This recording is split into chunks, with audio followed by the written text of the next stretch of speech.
Welcome to Future Role Model, a podcast that praises the unconventional and redefines what it means to be a role model. And today I have the amazing TK Kelly. What is up? On the podcast. Dude, I was just telling Paul this before we started, but the first couple years I lived in LA, we saw each other every day, I feel like. Yeah, we were always on the same shows. Always. You had your show at, where was that? Comedy Store? Well, I had another one before that. The one on Wilshire. I had one at Busby's. Busby's, that's what I was thinking. I had one at Comedy Store, and I also had one, I think you did one of the first ones I did before I even lived in LA when I ran it at Culver City at the place Rush Street. Yeah, that sounds right. Yeah. With like the up top, right? Yeah, I knew like 10 comics in LA, and you were one of them, so I put you on everything that I ran. I loved it. I loved it. But yeah, we used to see each other all the time, and then now, you know, it had gone, I don't know how many years had gone by since we had ran into each other, but probably like 3 years. Yeah. I think that's so. just, we're old now. That 3 years is nothing. It's like the blink of an eye, and you're like, oh, all right. That was yesterday. It was yesterday in comedy time. Yeah, exactly. So what's been up? Talk to me about life, career. Life and career. I still am a writer on Tosh.0. How long have you been with them now? I've been there for 5.5 years and been a staff writer for 2. Okay. So I started out as their blogger, did that for about 3 years, and then moved up to staff writer. Yeah. That's cool. How did you end up getting that job? Somebody I knew at Comedy Central told me they were looking for a blogger, and they thought, like, sense of humor wise, it might be a fit. Mm-hmm. So they just sent my name to them. They had me submit a packet, and they liked my packet. So that's cool. Yeah. That worked out pretty easy. Yeah, it was great. Sounds easier than it is. Yeah, always. after like 2 years of being chronically unemployed and like doing shit comedy gigs everywhere. So yeah, I mean, it was easy at that moment. Yeah. But you've been doing your podcast as well, which is why we reconnected. Well, I don't remember where we ran into each other first, but then I was on your podcast last Something week. just prompted me to hit you up about the podcast because I realized it had been forever. Yeah. We have it's me and Dwayne Perkins. We do a podcast called Movie Night. It's on the All Things Comedy Network. And basically we just watch a movie every week. We talk about it with the comedian guests. We shit on it if it's bad. We laugh about it and enjoy ourselves if it's good. Yeah. But it's always enjoyable. Ours was Scott Pilgrim versus the World. Yeah. Which was the first time I'd ever seen it. And that's a crazy movie. It is. It's super trippy. So if anybody has not seen it out there, I recommend. But anyway, so TK, I don't even know. It's because I've talked about this with a lot of friends before, but I don't know a lot about where you're from and stuff. So we're going to get into that stuff and how you got into the whole comedy train, because it's funny how you know people in comedy for like 7 years, but you fucking don't know what their dad's name is. You just talk about comedy. Yeah. I did that. Like, we had a guest on the podcast recently, and I was like, all right, so you're a Boston guy? And he was like, no. I was just like, oh shit, like I've known you for a minute, and I totally thought you were from in Boston. My head I just thought he was from Boston, and he was like, nah, I'm from San Jose. Same. Not even close. Same thing. Yeah, people always think I'm from Chicago. Well, some people I just think I'm from Chicago because it's just easier. It's cool. You know how you just don't want to have that intricate conversation with certain people? Yeah. So Chicago's where I started comedy. So if I know people in a comedy sense, I'm like, yeah, that's where I'm from. Yeah, see, I don't know where you're from originally. I'm from Wisconsin. See, I didn't know that. Stoughton, Wisconsin. Shout out to Stoughton. What about you? I'm from New York. Okay, you are an East Coaster. Yes. I thought you were a Midwest guy for some reason. It's my body. I got a Midwest midsection at the moment. I'm a New Yorker. I don't feel like I have a heavy New York accent. No. My parents have it a little more than me, but like my other family, my aunts and uncles, like they sound like they are from Staten Island, which they are. Yeah. So I was born in Staten Island, but I grew up mostly about an hour and a half north in the Hudson Valley. So a little outside of New York City. Okay. And I think that's why I didn't get the heavy accent. Probably, because that's like being from the burbs of Chicago. Like my fiance's from the burbs. And every time I tell people he's from Chicago, they're like, is he from the burbs or from Chicago? I'm like, the burbs, but you're probably from the burbs too. Like, nobody's from, like barely anybody's from the city. Yeah. But same thing there. Like the Chicago accent's pretty thick too. And people that came from the burbs avoided it.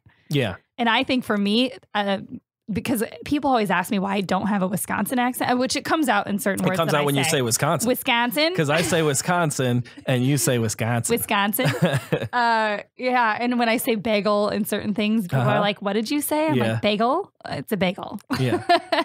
But I think the living in Chicago for 5 years balanced out my Wisconsin a little bit. So like they fought each other. Yeah. Kind of like in Scott Pilgrim versus the World, like the battle of the DJs. Something has to win out. And it's good that the accent didn't, because that's a rough one. Exactly. So Staten Island is where you were born, but your family still lives in Staten Island? A lot of my family does, yeah. Okay. So, and then they've spread out, but most of them spent most of their lives there. So I didn't even know have some heavy accents. People lived on Staten Island. I don't know why they do. I mean,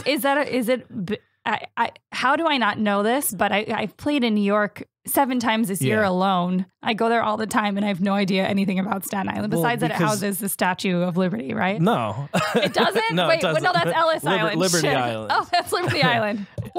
Liberty Island is basically just the Statue of Liberty. Like it's tiny. Yeah. But Staten Island is, you see the Statue of Liberty on the Staten Island ferry. I know nothing about American culture, guys.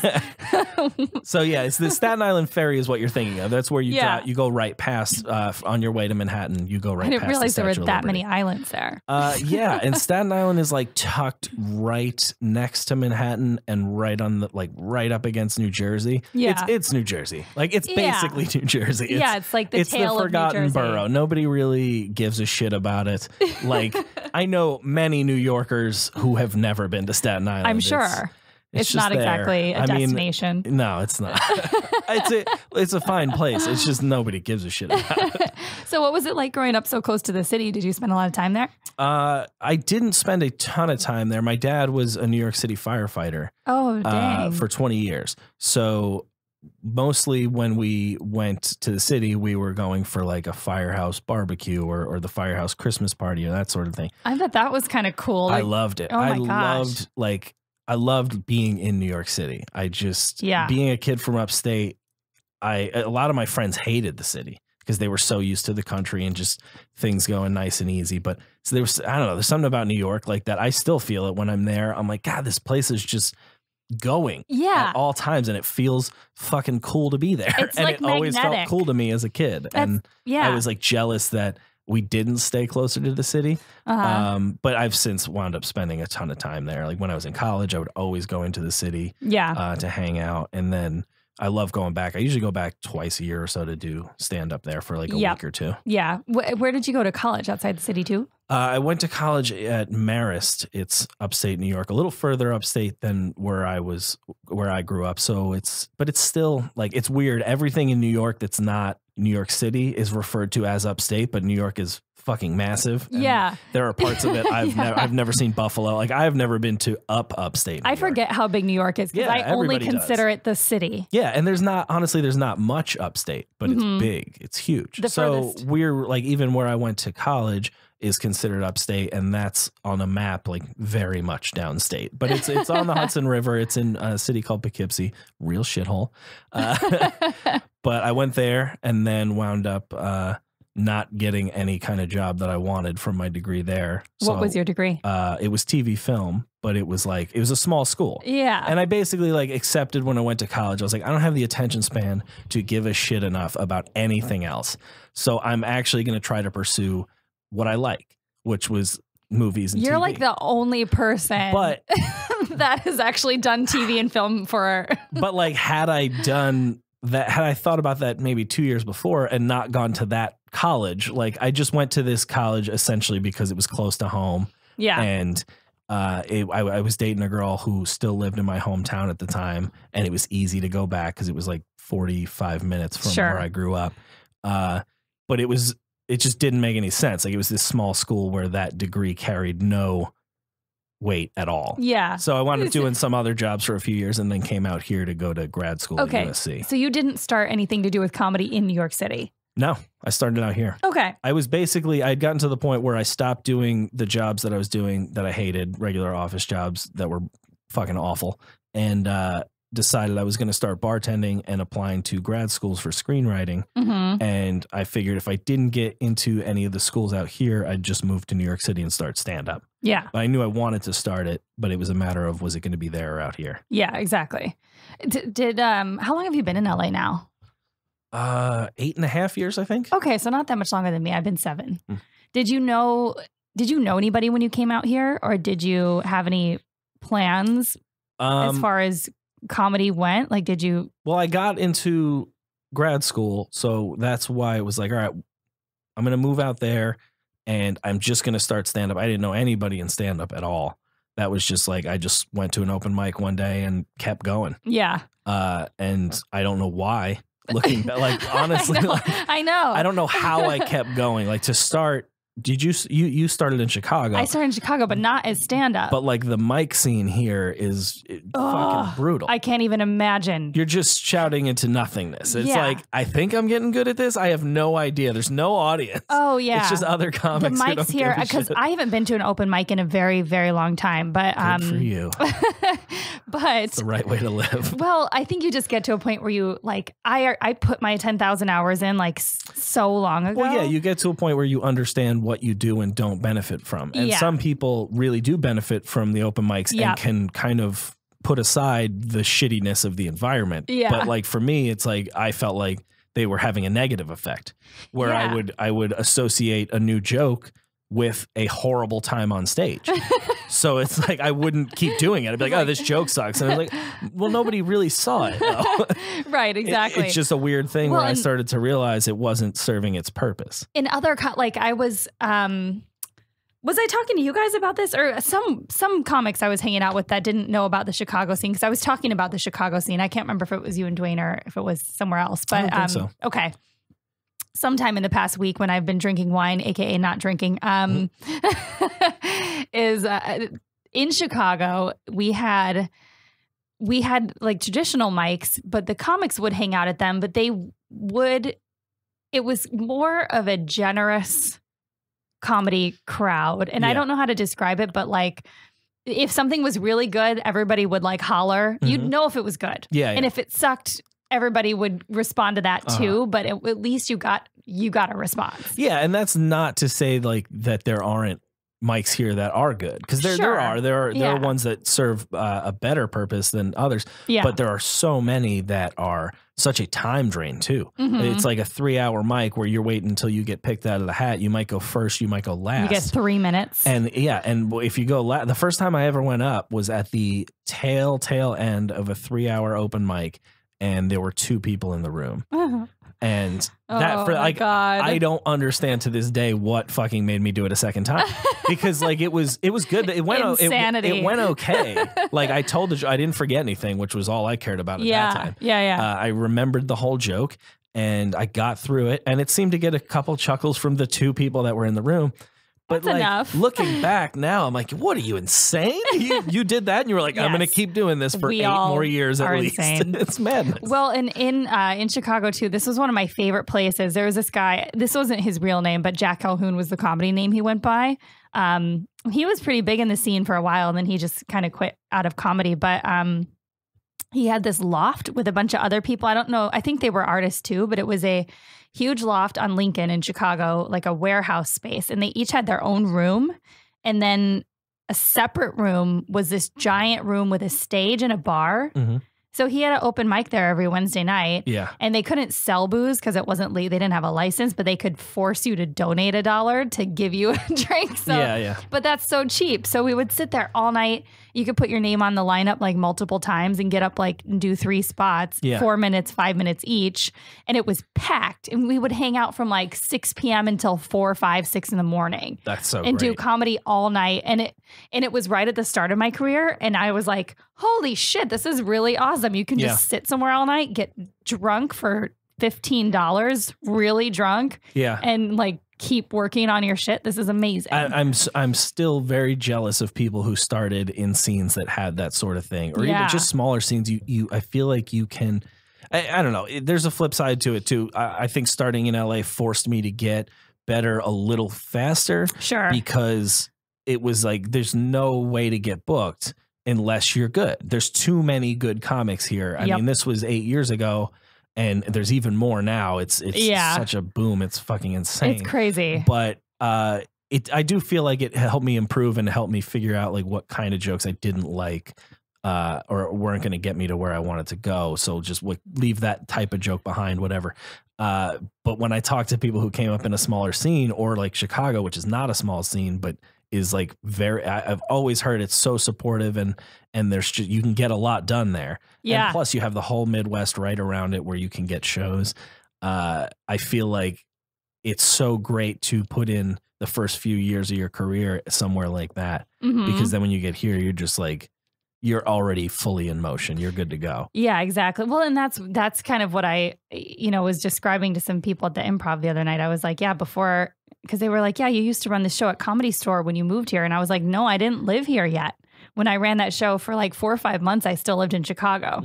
And so I just would come out for like once a month. I would come out and just run my show and get to know people. Because like, you don't know, I didn't know anybody when I first moved here. And I worked with a lot of the same comics over and over because I only worked at like, C-list clubs. So I only met, like I worked with other people that were up and coming and only a couple years in. So that's all I knew. And then I knew like Dean Del Rey and Justin Martindale. Like those were it. That was all I had to draw from. So before you moved to LA, like what was your upbringing like, or what kind of made you feel like TV, film, comedy was going to be your forte? It was like 5th grade. I realized I was funny. Okay. And like, do you have a defining moment? Yeah. I mean, I don't remember exactly what I said, but I remembered I made who I thought was the funny kid in the class. I made him laugh. And that made me immediately like, oh, I want to make him laugh again, because I know this guy's funny. Because my dad's a funny guy. He was a firefighter. So that work culture is like very, it's like hanging out with each comics. other. Yeah, you got to be on top of your shit. Yeah. And I always admired that, but I was like a very shy kid, so I don't think I ever really tried to be that funny, except for like with people I was very comfortable with, like my family. Yeah. I feel like we're far away from each other. But when I realized that, it was like, I don't know. After that, I very quickly realized I also didn't care. I did not care about school at all. I was okay at it. I got good grades. But you didn't have to really try. Yeah, it was mostly like, I get this, I get how to do this. And I mostly got my shit done because it was just easier to not be in trouble. I had a stage where it was like, I'm just not going to do my schoolwork. And then I wasn't allowed to do anything. Right. So I was like, all right, I guess if I just do this stuff then until leave me fucking alone. high school's over, they'll leave me alone. But yeah, I knew I had no interest in being in like an office, which is dumb to say because I totally work in an office now, but doing like in a different way. Yes. Though. Yeah, exactly. So it was like, for me, it was just realizing, and I think part of that was my dad too, like him being a firefighter and really enjoying that, at least made me realize like you can do something that you really like. You don't necessarily have to do. A lot of my friends' dads were in like these jobs that they just didn't give a fuck about, but they made money and they raised their family that way. Yeah. But I think seeing my dad work a job that he liked made me see like, I might as well try and do something similar, Yeah, exactly. There was a time in Chicago, because I remember when I was starting comedy and I was teaching dance. I was teaching at this like Fred Astaire dance studio. It was like a ballroom and Latin dancing place, but we didn't make like any money. And I only taught for like 2 months. And then I was looking for something during the day because I wanted to start doing stand-up. And I was like, okay, I got to find an office job. And I got hired at some place, found some fucking blazer. And I went to this office job and the guy was so obnoxious. It was like a sales job. Yeah. That lunch, we took a break and I just never came back. I've done that. And I never, ever made the mistake of doing a job like that again. Bartending is the best thing you can do when you're just trying to figure your shit out. I wish I had realized that sooner, because coming out of college, it was like, all right, I'm not getting any jobs in TV or film from this degree. I'm not getting enough attention. So I just got to take a job. Some friend hooked me up with a financial recruiter position, which is essentially a sales job. I'm calling up people who are qualified for a job we're trying to fill. And I say, hey, we can get you this title and this much pay if you leave your job and go here. I fucking like poach people. Hated it. Yes. Oh, yeah. Hated. I mean, I also didn't try at all because I hated it so much, and I hated the people who are good at that job are fucking assholes. Oh, they're horrible. It's like the best car salesman. Like, you get why he's good at it, but it's because he's a garbage person. Yeah. Like, just awful. So I did that for 2 years at 2 different places. Managed to kind of weasel my way into a very good job as like the VP of hiring at some small financial firm for a year. And that is literally like, I did nothing for 1 year. It was when the economy took a real downturn. So like nobody even cared. They were like, I'm not leaving my job. If I have a job, I'm not leaving it. Yeah. So I just stopped calling people. I had like an office. I would just watch movies in there all day. I just have like my shoes off and shit. And I was like, maybe this isn't for me. I just completely, I was just like, I'm just going to ride this wave till they figure it out. And a year in, the guy calls me into his office and he's like, well, I mean, we can't keep you here. I think you know that. And I was like, yeah, I totally haven't done anything. And he's like, we looked at they gave me a corporate phone, which I exclusively used to pretend I was stalking my best friend. Like I was sending him mysterious texts from a number he didn't know, but it had his area code. So I convinced him I was some dude who was stalking him. And that's what I did for a year with my corporate phone. Oh my God, this is the best. So it was like, yeah, this world is not going to work out. So they looked at your account. Could they see all that? Oh, yeah, yeah. They were like, it appears that you've only been texting one number over and over and you haven't made any phone calls. And I was like, yes. I mean, I was like, listen, I don't understand how I got this job. I still put the blame on them because when they interviewed me, I was like, I was good at interviewing at the time. I could pretend like I was going to put my heart and soul into the job. Yeah. But I was also very upfront with them that I didn't understand the details of what they were doing. Like the kind of recruiting I was doing before that was a little more general.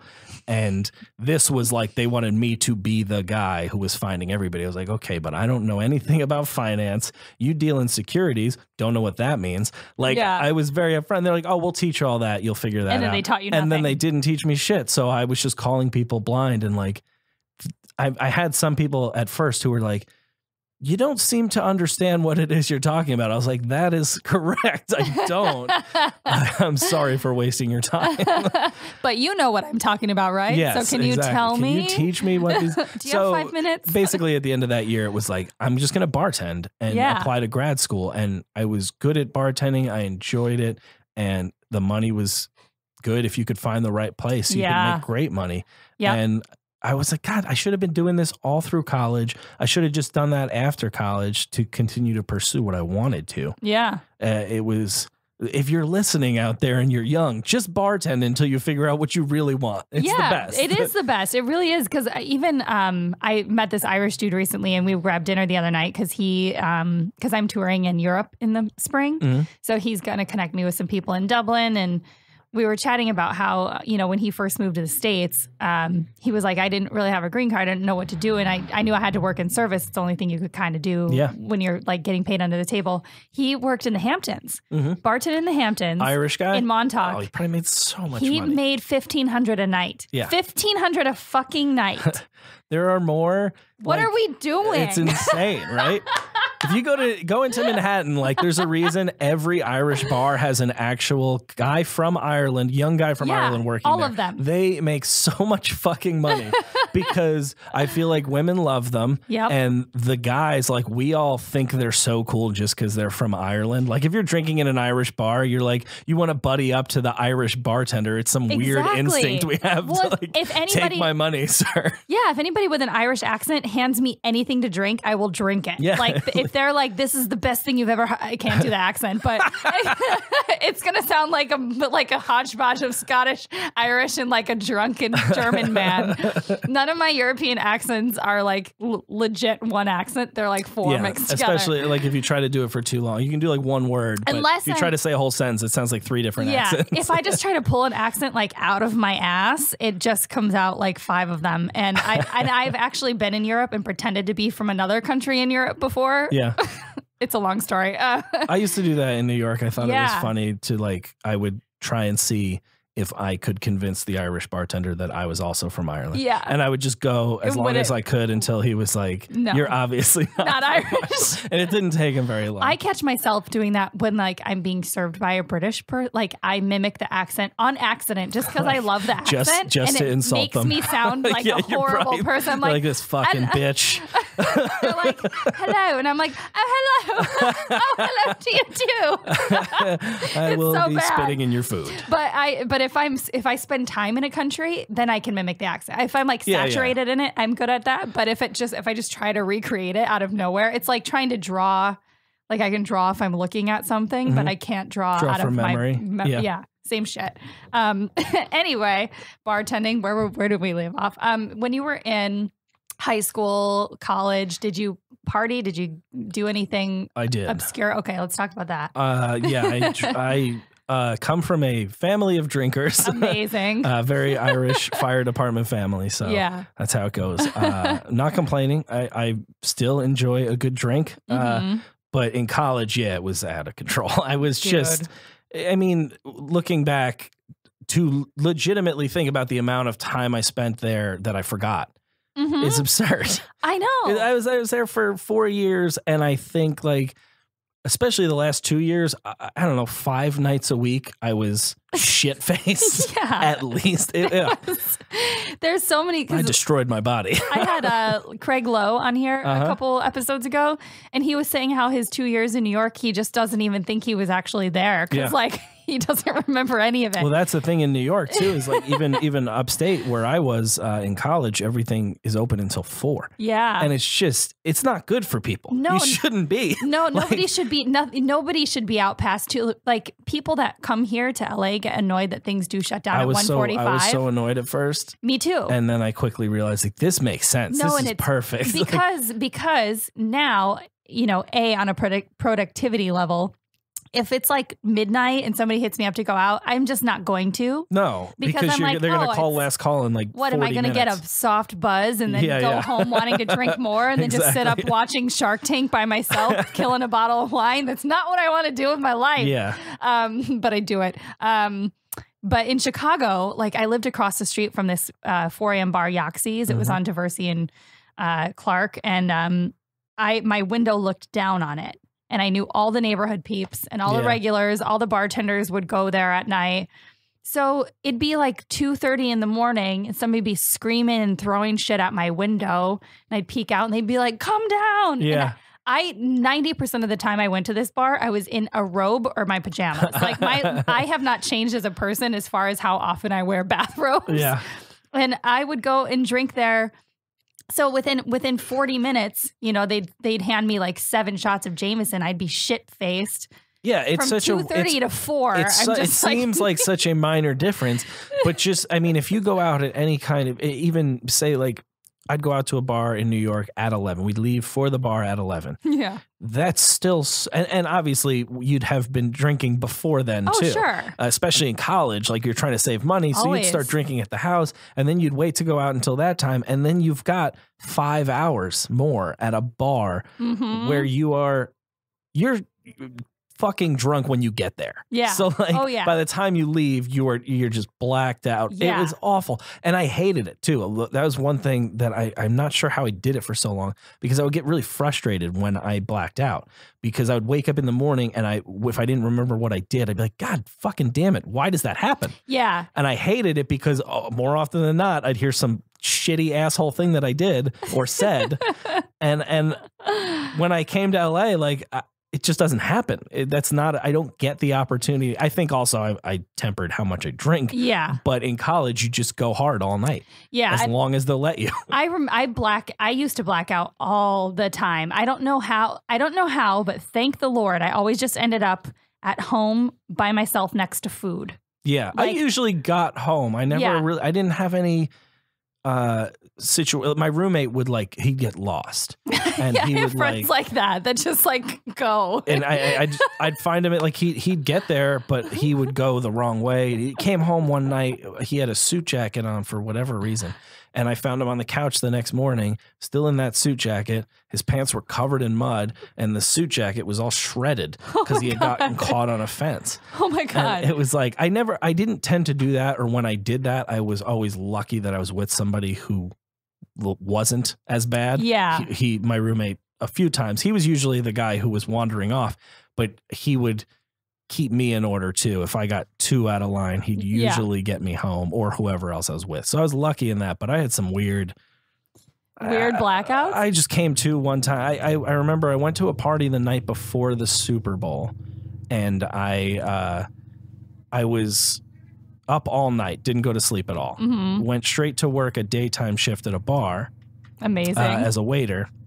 And then got to leave right before the Super Bowl started to go back to my college, and immediately went out and drank for the entire Super Bowl. And then I came to, and I was like in a gas station, and the guy, the guy was like the guy behind the counter was like, "You have to fucking leave." Like, I don't think I had destroyed anything, but I think I was so out of it, he was worried I was gonna like die on his property. Yeah.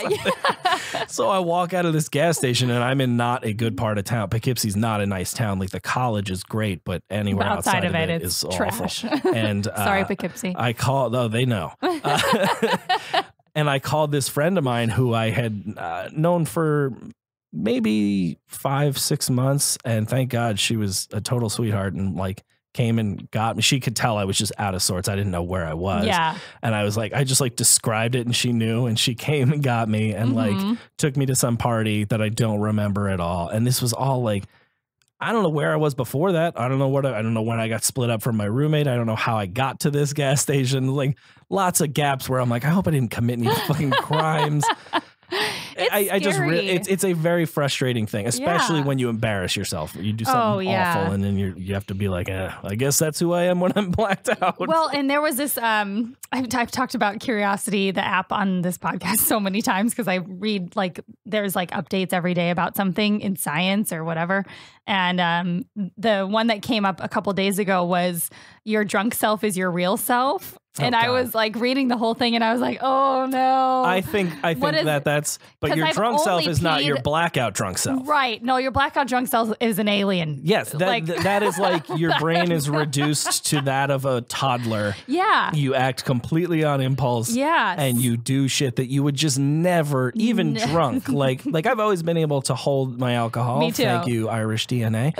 But it was like when that would happen, I wouldn't physically get hurt. Usually I wasn't like a guy who fell over. One of my best friends would just fall. I was a faller. Like as hard as anyone could fall. I mean, I have seen this guy take some spills that were just, I don't know how he ever recovered. But luckily that wasn't me. But it was always, I would do or say something to somebody that they were like, what the fuck, dude? Like, what is your problem? And I'm like, oh, I just do that when I black out. I'm just awful. I go from being like I think a pretty generally nice guy to just being the shittiest dude. I used to always, and I think this was one of my early jokes, like one of my first jokes, but I would re-examine my bruises and my cuts and like where things were tipped over in my house and try to figure out like, yeah, like clues. Funny. Yeah. But I used to hurt myself a lot. And then I got really good at healing myself because I didn't have health insurance for a long time. And I straight up broke my hand in Chicago during the Super Bowl. This would have been probably like 8 or 9 years ago. I was crossing the street. I had a football helmet that held beers. And I always would go out on certain special occasions and wear a blank wife beater and carry a bunch of markers with me and let strangers draw on me. Okay. And I became friends with the cops in Chicago because they drew on me once. So I bet they did. I have a picture. The cops were like, we'll fucking draw on you. I have a picture. It's one of my favorite pictures ever. Because I'm like, I've got you guys. If you ever try to get me for anything, I have this picture. Yeah. But I tripped on a median and my hand landed on the median, the crack of the median. I just heard it go snap. And I remember it hurting, but I was just like, you know what? I definitely broke that, but I can't go to the doctor. And I was hammered, and I just went into the Walgreens on the corner and bought an arthritis brace. And I just wore that for 6 weeks. And you guys, my hand is just fine. You know? It's like 9 years ago, I'm kicking. Yeah. I once was trying to slide across the sidewalk, like surf it when it was icy. And that's always smart. I mean, it slammed my head in a way that was like absolutely a concussion. And then immediately was like, all right, I'm going to hit the hay. Like, I'm just going to go to bed and hope I don't die. Yeah, we're lucky we're alive. Yeah, I mean, you get through, but you know, when you're drunk, you get through some stuff. What is like the your weirdest? Body just bounces back. It does. No, it's like that is the benefit of being so drunk that your body's like a toddler. That's why toddlers are so resilient. Yeah, because they fall over and they just fucking go with it. They don't brace for anything. Yeah. When you're mushy, you just can handle the recoil of the floor much better. You're mushy. That's exactly it. I think that's the term for me blacked out. It's just mushy. I'm a real mush Generally can't stand or sit properly. Yeah. Just only place you can be is on the floor on a bed. What is the weirdest thing you've heard that you've done after a blackout? Oh, there's a lot. The weirdest thing, I don't remember this at all. And this was one night when my roommate happened to be the good one who was somehow relatively coherent at 3 a.m. But this is a day. It was like a Tuesday. I was in college. Like I said, I was about 45 minutes from home. It's always a Tuesday. So not too far from home. And I get a call from my girlfriend at the time that they had to put her dog down. And this was like, I mean, I had been with her for probably 4 years at the time. Mm-hmm. I had, would watch the dog when they went away and stuff. So this was like a dog I knew, and she was obviously upset.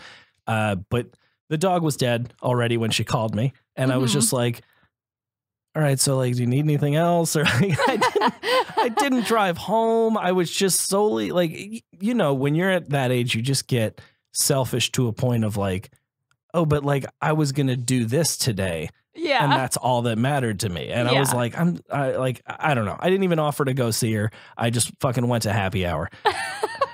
And that's why I didn't go. It was like, well, we were like leaving the house for happy hour. And I was like, I can't turn back now. Taco Tuesday. So we went there for a few hours, and then me and my roommate decided to take a taxi over the bridge, over the Hudson River, to go to what the fuck is that college called? New Paltz, another college nearby where I went. Mm-hmm. Got very, very drunk there, and as we were stumbling out of the bar at 3 or 4 a.m., whatever it might have been, he has to stop and pee. So he stops to pee on this building. It's a bank. And my blackout brain has decided that it's a school, and it's the school that's next to where my house is. There was, at the time, the house I lived in was across the street from a school. Mm-hmm. And it was just, and this is something I've been told I do a ton, is I just have no idea where I am, but I am insistent that I know exactly where I am. So like I've gotten groups of friends to like follow me. Like I know the way home. And then like, you're not, we're in the middle of a park in an emptied out in-ground pool. And they're like, dude, I don't think this is the way. So it was one of those times where I just, my brain told me I had never crossed the bridge. I was just in my college town partying, and I knew where I was. So these cops pulled up, they see my roommate peeing. He's coherent enough to like apologize and explain like, I just really had to go. I'm sorry. And I was like getting belligerent, like just fucking relax. Like we live right there. And they're like, where?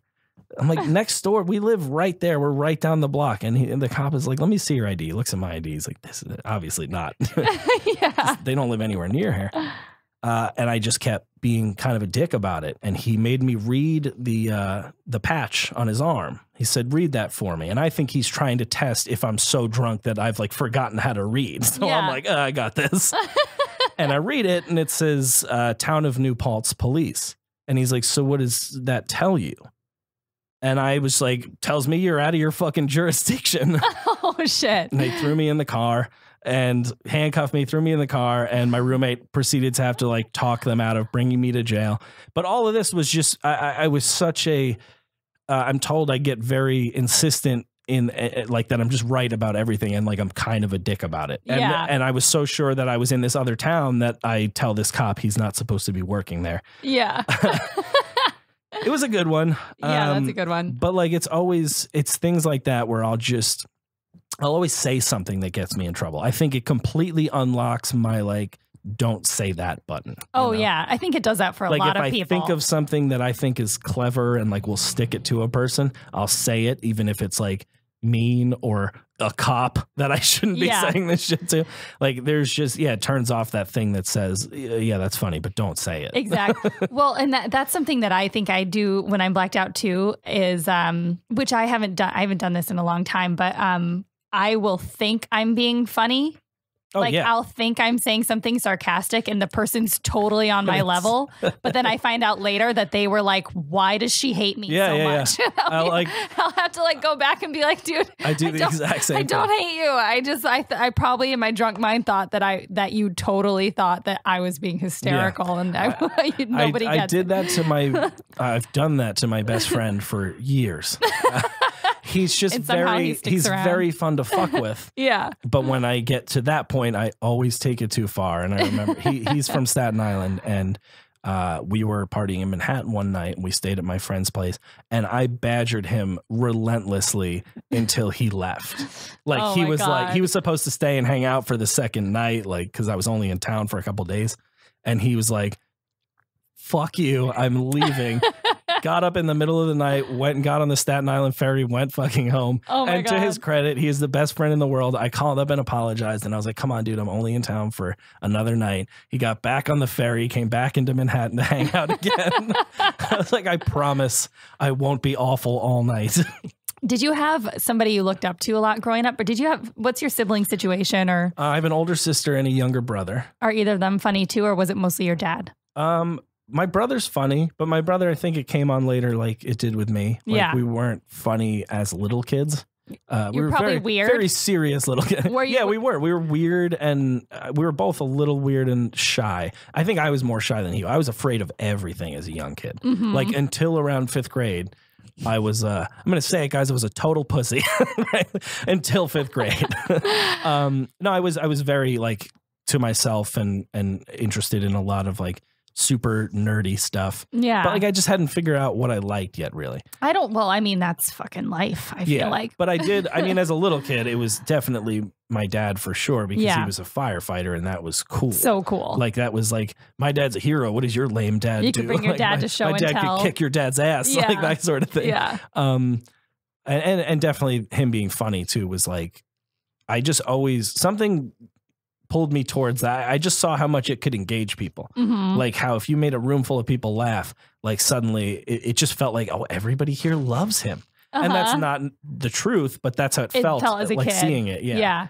And anybody that you looked up to in your career or when you were starting to think of going into comedy, was there anybody that inspired you to? I was always a huge George Carlin fan. Yeah. Even as a little kid, like that was the first comedy I really got into. Interesting. It was just everything, like not little, but you know, maybe early. I was like, he's very intelligent for a kid. It seemed like everything he was saying was so profound. Yeah, and it was basically, but like, it is, but it was like also not having my own opinions on this stuff yet. It was like he was just preaching telling the gospel at me, and I like just soaked it all in and was like, this guy's right about everything. I was immediately very much like anti the man. And like as like a kid, like a lower middle class, like good neighborhood, like never really faced any crazy issues, but it was just like he instilled that like the government is bad and they're not who you think they are. You know, that like conspiracy theorist, but also just the way he made his points were always so funny to me, right? And that they just like stuck in me. But after that, it was like I absolutely loved Dave Chappelle. I think when I saw Killing Them Softly, his special that he shot in DC, mm-hmm. That was when I was like, I gotta at least try this, because he and he's just the greatest ever in my opinion. But that hour is like I still so to this day, I don't know if I've ever seen another special that made me laugh that much top to bottom. Like every joke is great. He's crushing the audience the entire time, and that was like, I think I was probably 18 or 19 when I saw that. And that was just like, all right, I have to actually try and do this at some point. And then I drank my way through college and didn't think about it for 4 years. Well, the drinking part is like part of the journey. And that's what I tell people when I started my thought books, which is what ended up leading me into the...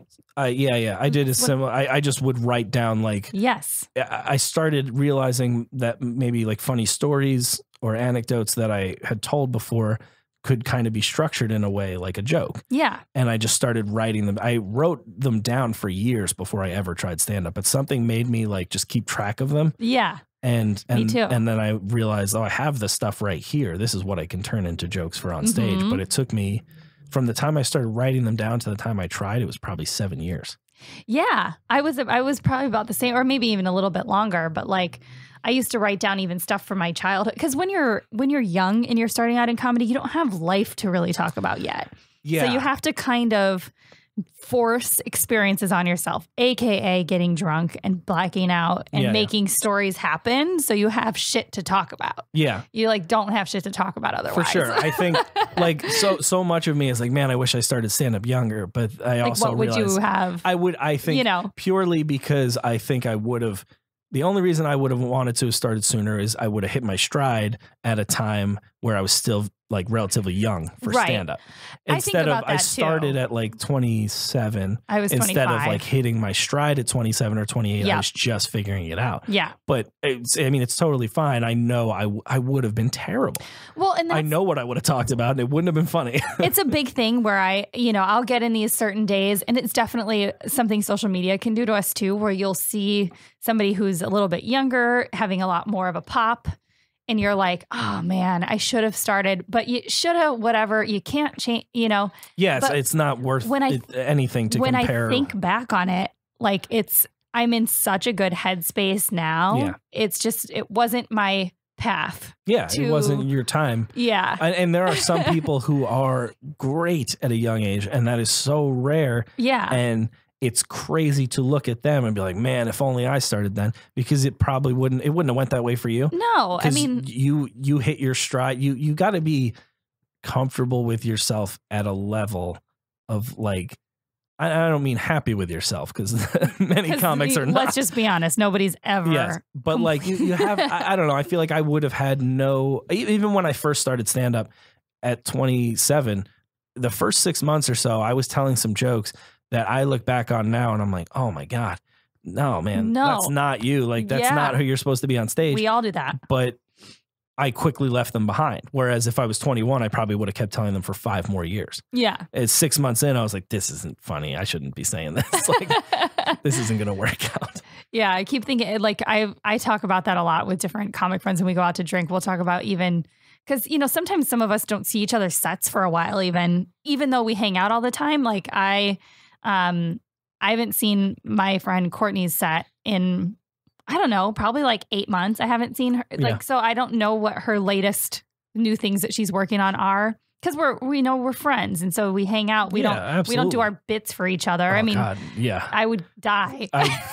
Any comics who do that, I'm like, we cannot be friends. I can't do that. There are so many times like that I don't do a bit because it's a story that I like to do amongst like, not a story, not like I'm somebody who like hangs on to stories until friends are hanging out, but there's certain dinner table conversations that are like, oh, that's a story that's for like I remember this time. Mm-hmm. That's not a story I want to like turn into something. Yeah. I hang on to a lot of those. I've done that with a few stories, and it does make it weird when one of my friends is like, oh, tell so-and-so that story, because then I'm like, all right, I'm not just going to sit here and do the joke.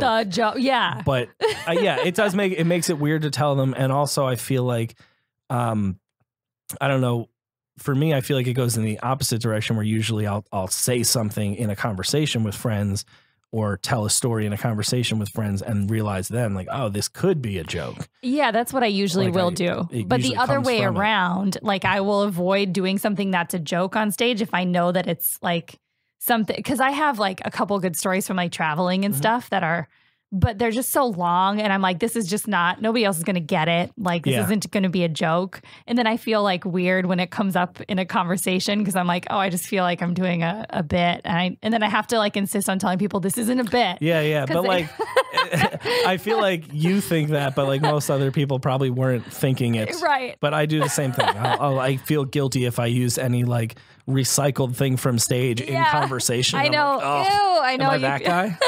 Gross. Let's see where we're at. Where do you have coming up soon that you're super pumped about? What do I have coming up soon? In January 3rd or 4th, whichever is Friday. We're doing the Tosh Point show in the snow, which is a yearly show we do in a different ski town, where me and a couple other comics on the show open up for Tosh. We're doing Tahoe this year. Some theater. I don't know. That's fun. I have no info. I'm like, I think it's this night. It's at some theater. But if you're in like the Reno Tahoe area, come check that out. It's always a ton of fun. We always get great turnouts, and it's a little interesting. Like he does stand up, of course, but it's a little more casual. It's a little more like interactive, I think. So yeah, because I haven't seen him go up in quite some time. He still goes up in town, but it's really only when he's working on like new stuff. Yeah, because he still does like a maniac. When we're in season, he'll still go to Vegas like one weekend a month and do shows all weekend. Yeah, and then when he's off on hiatus, he's usually doing a big tour, or at least in the summer when we're off, he does that. So he's still doing a ton of stand up, but locally, it's like you'll see him at the Improv. Well, he's going for where like the money is. Months. You know, that's the thing, and that's the thing we were talking about too before getting on the podcast today. Is it's so saturated here. Like even if you are a huge name, like you'll sell out anywhere else. You'll sell out in Australia. You'll sell out in Europe. You'll sell out in anywhere in the center of the country. But you come to LA and New York, and it's like. Yeah, this is just where you come to polish your shit. Yeah, exactly. This is not where you come to make the if you want to see him in town, just go to the Improv, and he'll never be on the lineup, and he'll just pop up there. Yeah, a bunch. Exactly. But that's about it. Yeah, he'll just bump like me off the show. Yeah. There's so many times that happens where I'm like, oh fuck, I got bumped. Yeah, we got bumped. I actually got bumped for Chappelle. Like 7 months ago before he put out that honor. Yeah, right? He bumped. Yeah. I would love it. If someone was like, is it okay? I'd be like, is it okay? He went up second and then bumped the entire rest of the lineup and did like over an hour. Yeah. Just smoking joints on stage. And he's cool because he doesn't let anybody like tape or film. So people actually pay the fuck attention. I love performers or venues that do that because it's amazing because it changes the dynamics. It changes everything. And also there's been studies that have come out recently. I'm not going to quote from where because I'm not one of those people. I have no idea where the fuck I read this, but if you experience something through your camera lens, your memory of it is much weaker. Yeah. So if you ask somebody who watched a concert and they didn't video it versus somebody who videoed the whole concert, they remember it completely different. Yeah. Because it's through a different perspective. I get it. I don't understand that at all. And like it would be so great, even, the amount of like bar shows there are here. If you charge, or if it's a separate room and you're letting people into the room, if somehow we could start the trend of like, you can't have your phone on in here. Yeah. Like, and make audiences accept that is how it goes. Yep. At comedy shows, even like obviously you can't do it when you're doing comedy in a place where people are already and you're just ambushing them with comedy at a bar. But so many bars have separate rooms, and I'm just like, man, if you could create that idea, I think it legitimizes your show. It makes it seem a little bit like, oh shit, like this show might have some people popping in that you can't have pictures or video of. It should just be a thing that people should know to do when somebody's on stage, period. It's crazy that there's no, I agree, but there's no getting back there, right? No, like there's no training people now. And especially with comedy, people don't think, if somebody's playing guitar at a coffee house, you can talk over it. That's how it goes. Yeah. It's acceptable. You don't want to be an asshole, but like, that's how music is. It's I think passive listening. Yeah. And comedy isn't, active. But like people think that whatever, they're just doing their thing on stage. They won't care if I'm just sitting here scrolling through my phone or if we're talking. Yeah. And it's just comedy gets like this kind of treatment of like, it's not real art. They're just telling jokes. And I get super embarrassed. It takes a lot of time and effort though. Yeah. I get super embarrassed if I'm like sitting in the back of the comedy club and like somebody came to see me perform and I'm already done. And then they come up and try to talk to me because it's usually a person that doesn't realize how loud they sound. Like the shitty kind of whispering that they think is actually whispering. And then you're like trying to pay attention to the other comic because you're like, oh, I don't want to be rude, but you don't want to make this person feel bad. And you're like, I'm such an asshole. I'm letting this person talk to me loud. There should be, I've thought of 2 apps recently, and this sounds like such a Black Mirror thing, but there should be like a digital swear jar, like where you have to like pay $1 to this pool. every time you're on your phone in a space you shouldn't be. Yeah, that would be amazing. And then like somebody, I don't know who the fuck wins that, but somebody would. Like the one person who's off their phone for the longest. That's funny. Their lowest screen time of the week would be like wins the money at the end of the week. You got That's the jackpot. Wouldn't that be cool? Yeah. And then also yesterday I was in this Uber and there was this guy he was French, and I don't know what it is. I have this gift of being able to pronounce everybody's name no matter what country they're from. I'm kind of good at that too. Are you good at that and too? I'm weirdly proud of it. Yeah, me too. That was a George Costanza thing too on Seinfeld, where he was like, "Oh, was it? I didn't remember." Or no, that he could spell anything. He could spell. That's yeah, what it was. So his name was Oliver, and I was like, "That's totally French." So I get in the car and I'm like, "Olivier," and he's like, "Oh my god, you can pronounce my name." That's another one of my shitty European accents. But like, it's crazy that it's so crazy that he's surprised. Like, why are you surprised? People should be able to. Yeah, I'm like, look at that name and be like, "That's France. a French name. Yep. That's Olivier." And how many American assholes are getting in his car like, Olivier. "Hello, Olivier." Like, oh fuck. Are we that dumb Probably as a nation? So many. Must be so many. And he was talking about how expensive it is to live here. And I was like, yeah, it's so expensive. And we were talking about like tax brackets. We got into it in our 7-minute ride. It sounds like it. And we were like, in order to get out of this one tax bracket, you have to make like this much more money, because otherwise you just pay more. Tax doesn't feel like you're making any more money. And I was like, yeah, we need to have an app where you rate people on niceness, and that like determines their tax bracket. Can't deduct, because otherwise that would just get mean. But you only give people like, oh, that person was dope, let's give them a 5-star.